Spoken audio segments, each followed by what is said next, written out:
And anyone who tries to make a drawing really understands that it's much harder to make a drawing than to have a thought. It's how you live your life and you lead your life. When you're really inside the drawing or the painting, and, you're disconnected from everything else around. Take a few steps back, suddenly the picture just comes together. Works of art are to be experienced without any veils. It has to be a direct experience, what I call an animal experience, and it must come out of a sustained physical contact.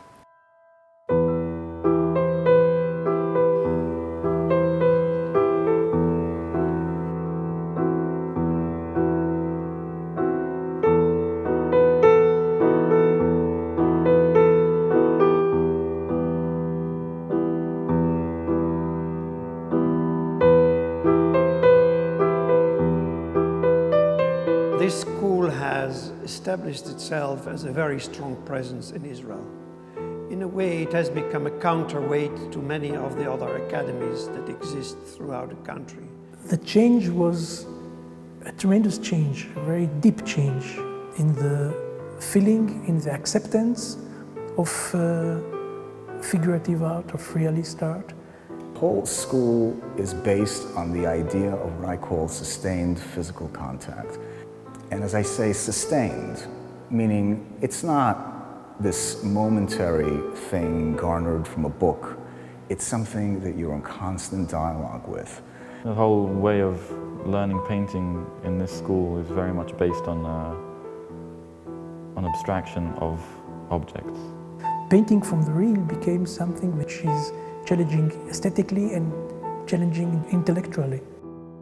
This idea of not starting art in the 1970s, but actually going back and looking at art in its classical form.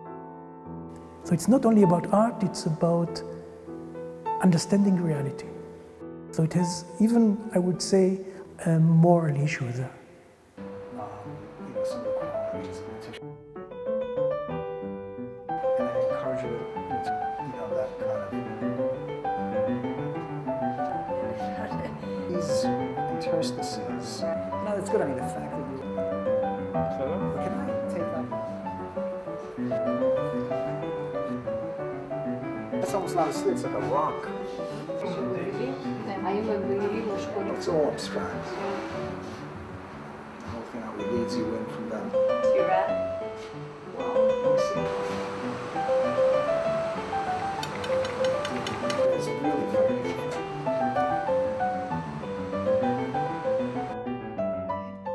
Israel's students are being felt all over the country nowadays.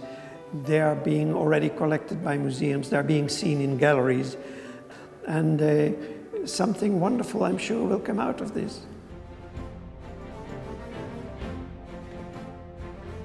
When I entered this room and I saw the Venus of Milo, it was like, oh, took my breath away for a moment. When the cast first arrived, I felt incredibly excited about them. In front of these casts is it's like a religious experience. I'm not sure whether it makes me feel like I want to draw or want to pray. I'm engaging with something that's totally above me.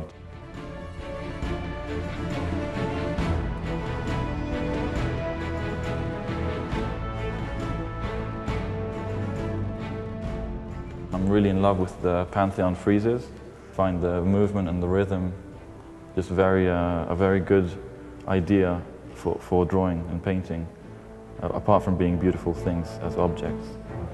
When people can be confronted to their past, but look at it and understand it and touch it and look at the details, it is a very rewarding experience. It's as if learning a new dialect. It carries a knowledge that is summarized in a different way, a whole different language. Makes these things accessible and within reach. It's close enough to their home, it's close enough to their canvases, to their studios, for them to come see the Venus here and take it to their work in whatever sense. It can be a source of inspiration, and I think that's really one of the best things that can happen for an art student in Israel. We don't have collections of sculpture in Jerusalem, even not in the Israel Museum. And it is the first time the public can experience figurative, academic, the best works of art ever. It's a very, very important tool, and we are very happy to have this addition to Jerusalem, and not only to Jerusalem, to the whole of Israel, actually. Having 32 of these is wonderful, but we should have 200 of them. And it's a kind of a library. Bringing something to Jerusalem that should have been here a long time ago. In that sense, I definitely say a very big thank you. I think that we can relate to these things as really just being objects of great beauty and wisdom, and things that we can learn a great deal from. This is far more than a gift. It's a bequeathal.